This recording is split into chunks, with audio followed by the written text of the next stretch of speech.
Cette capsule vous est présentée par Evo Retro, distributeur d'accessoires cool pour gamers et collectionneurs de figurines et de jeux vidéo, ainsi que par la boutique Maixu pour vos peluches et articles décoratifs geek. Bonjour à toutes et à tous, ici Maxime pour Ciné Techno et aujourd'hui je vais faire la critique du film Ashes and Diamonds en Blu-ray. Le film est réalisé par Andrzej Wajda et Małgorzata Zibulski, Ewa Krzyżanska, Fakla Zastrzezinski, Adam Palikowski et Bogumil Kobiela. Il est distribué par les studios The Criterion Collection et vous pouvez vous le procurer en magasin depuis le 24 août 2021. En 1945, à la suite de la fin de la Deuxième Guerre mondiale et la libération de la Pologne, Maciek reçoit comme mission d'assassiner une figure importante du Parti communiste afin de libérer la Pologne de ce régime. Après une première tentative non fructueuse, il attend les prochains ordres et commence à remettre en question son engagement pour la cause. Ashes and Diamonds est un film polonais sorti en 1958, filmé en noir et blanc. Ce long-métrage, souvent considéré comme un des plus grands films polonais de l'histoire, s'inspire du livre éponyme de Jerzy Andrzejewski. C'est également une œuvre qui est liée aux célèbres réalisateurs Francis Ford Coppola et Martin Scorsese, car ceux-ci ont régulièrement fait référence à ce film comme étant d'une grande influence sur leur cinéma. Ashes and Diamonds avait d'ailleurs déjà fait l'objet d'une sortie de la collection Criterion, mais ces dernières étaient en DVD en comparaison à cette nouvelle sortie en Blu-ray. Tout d'abord, il est important de souligner à quel point Ashes and Diamonds est une œuvre riche. En effet, le film raconte une histoire intimement liée au sort de la Pologne à la fin de la Deuxième Guerre mondiale, et sa sortie avait également été sujet à certaines controverses, en lien avec la pertinence politique du long-métrage. Ce drame d'après-guerre gagne à être visionné en prenant conscience du contexte sociopolitique de l'époque. Par conséquent, les suppléments proposés par cette édition Criterion deviennent très pertinents. Ashes and Diamonds est un long-métrage qui ne propose que peu d'action.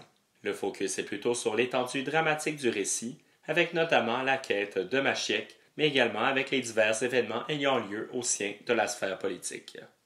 Le scénario est habilement ficelé, venant mettre en relation les personnages se retrouvant au même endroit au même moment. De plus, la construction du récit va entraîner un attachement au personnage de Maciek et sa cause, celui-ci se trouvant central à l'histoire.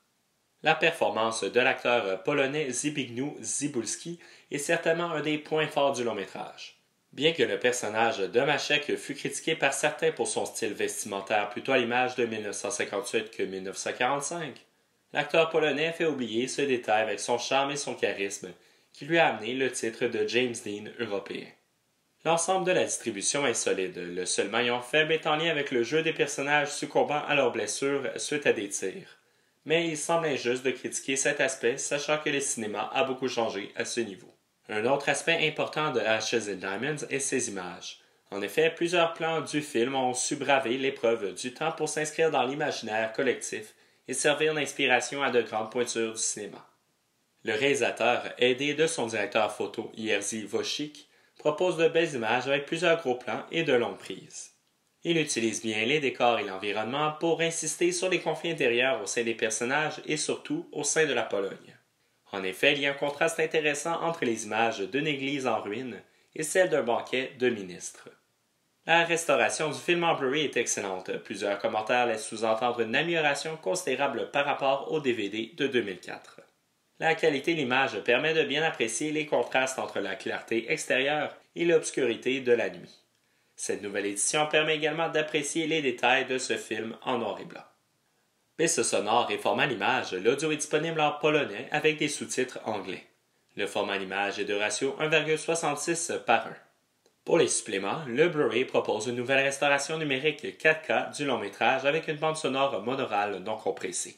Ensuite, il y a le commentaire audio de 2004 de la professeure de cinéma Annette Insdorf. Celui-ci est suivi d'un nouvel essai vidéo d'Insdorf sur l'héritage du film. Andrzej Wajda en Ashes and Diamonds, un segment de 2015 avec le réalisateur Andrzej Wajda, deuxième réalisateur Janusz Morgenstern et le critique cinéma Jerzy Placzynski. Ensuite, il y a des images d'archives et d'actualité sur la création du film, une nouvelle traduction anglaise et finalement un essai du professeur de cinéma Paul Coates. Comme à l'habitude, les collections Criterion offrent une bonne quantité de suppléments et un boîtier avec une esthétique plutôt léchée. Pour conclure ma critique, Ashes and Diamonds est un incontournable du cinéma polonais et cette édition de Criterion permet certainement d'apprécier cette œuvre à sa juste valeur. Évidemment, étant un film étranger et assez vieux, il n'est pas particulièrement accessible, mais les plus patients et plus ouverts seront probablement satisfaits par ce classique du cinéma. C'était Maxime pour Ciné Techno. Merci beaucoup et surtout, bon visionnement.